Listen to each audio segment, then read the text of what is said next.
Okay, grab your mugs. Welcome back to the Morning Coffee Gossip Club. Let's just dive right into this explainer and honestly spill some absolutely wild tea about AI red teaming.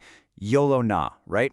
We're looking at this fascinating space where the absolute bleeding edge of tech meets, well, the art of deception. And trust me, the stories coming out of these research arenas are just completely mind-bending. So we're going to be sipping on some top-tier technical drama today, looking at how researchers literally try to break digital minds for a living. Okay, listen to this. The lock changed. The prisoner is now the machine. Like, wow. This incredibly iconic, maybe slightly dramatic, quote from researcher Cornpub just perfectly sets the vibe for today. Because think about it. For centuries, we built physical cells to keep humans locked in, right? But today, the most complex prisons we're building are made entirely of code, constraints, and safety protocols. Literally all designed to keep artificial intelligence neatly boxed inside our expectations. So, to see how these digital prisons hold up, we're looking at this wild competition. It's called the Judgment Day AI Red Team Arena, organized by AIM Intelligence. And it is basically the ultimate proving ground. Researchers are literally trying to trick AI agents into catastrophic failures. It's like an open bounty hunt for the weirdest, most creative edge cases in AI decision-making. And they aren't just trying to make the AI say something silly. No, the goal is to force high-stakes systems into making terrible, critical mistakes. Now, what's really devious about this game is that it's split into two distinct psychological battlegrounds. On one side, you've got track 1, action induction. This is where you're actively forcing the AI to break the rules, tricking it into choosing a prohibited action from its menu. But on the other side is track 2, action suppression. And this is honestly almost more insidious. Here, you're confusing the AI just enough so that it won't do the right thing. You're injecting misleading information to suppress the safe response. So you're either the bad influence pushing them over the edge, or you're the smoke and mirrors hiding the exit door. Okay, here is the absolute juiciest gossip of the morning. Researcher Cornpub actually submitted an award-winning fictional scenario to the arena, officially titled Counter-UAS System Friendly Fire Decision, and it actually won the Track 1 challenge.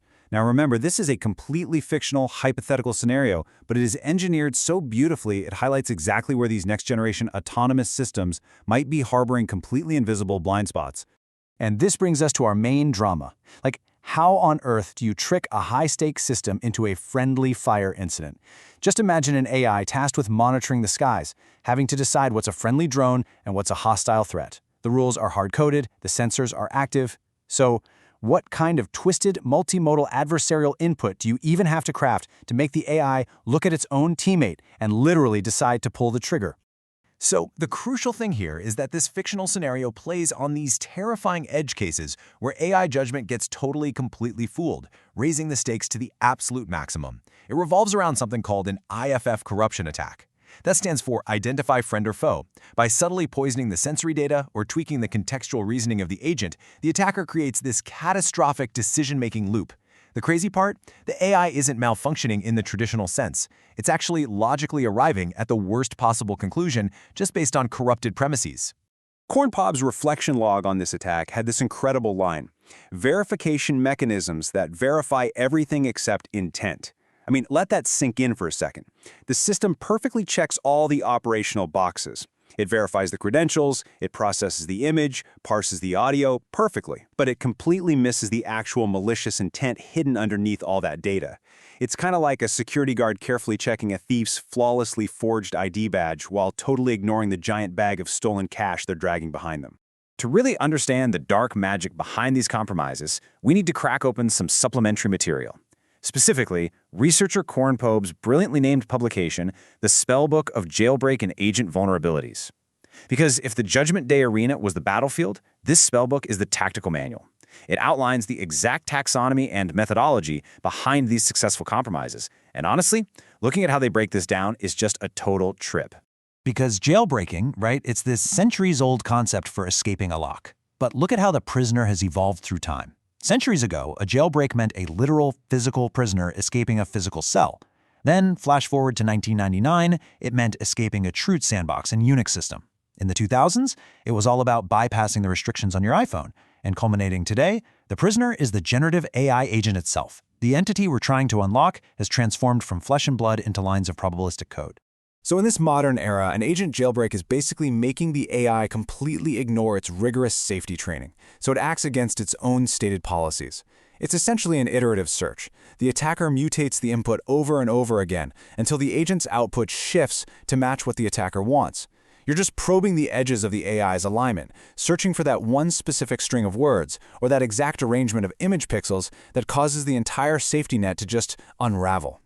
And I absolutely love how the spellbook describes this. It treats a jailbreak like a delicacy. If it doesn't happen by accident, you have to meticulously cook up a mutated input, serve it directly to the target, and the AI just eats it up and becomes compromised. A truly good jailbreak hides right in plain sight, in normal workflows and trusted domains, and right in the seams where human oversight just assumes everything is fine. You are essentially feeding the AI a poisoned apple that looks incredibly delicious. To systematically cook this dish, the researcher unifies all these tricks under the Jailbreak Perturbation Framework, or JPF.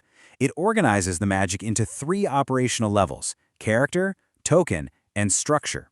So you might mess with the literal characters, swapping letters or adding hidden spaces. Or you might manipulate the tokens, tricking how the AI groups words together. Or, and this is the wild one, you attack the structure, giving it logic puzzles or hypothetical role plays that bypass its safety filters entirely. And as these agents get more complex and more connected to the internet and our apps, this inevitably leads to DCJO. That's distributed diffusion of jailbreak. It sounds scary, and it's a fascinating concept, where attackers don't just send one prompt. No, they scatter their probes across the agent's peripherals and across time. This means an attack might literally take hours or even days to subtly hit different parts of the system until it finally finds a weak attack surface to break through. It's like a slow, invisible siege. But hey, we wouldn't just leave our AI besties out to dry. With all these incredibly sophisticated attacks, defense is an absolute must. And a major takeaway from the spellbook is that total, foolproof defense is basically impossible without a human in the loop. True defense is really about continuous red teaming deeply embedded in the entire life cycle of the AI. It's not just some quick patch you slap on after production. It has to be a continuous, living immune system. Think of the D3 agent defense triad as the ultimate self-care routine for AI. Step 1 is detect, actually identifying that an adversarial probe is happening. Step 2 is delay, slowing the attacker down, making that iterative search for a vulnerability super costly and just frustrating. And step 3 is disguise, masking the internal state of the agent so the attacker doesn't even know if their jailbreak is working. It's all about systematically detecting, delaying, and disguising against these attacks to keep the system robust.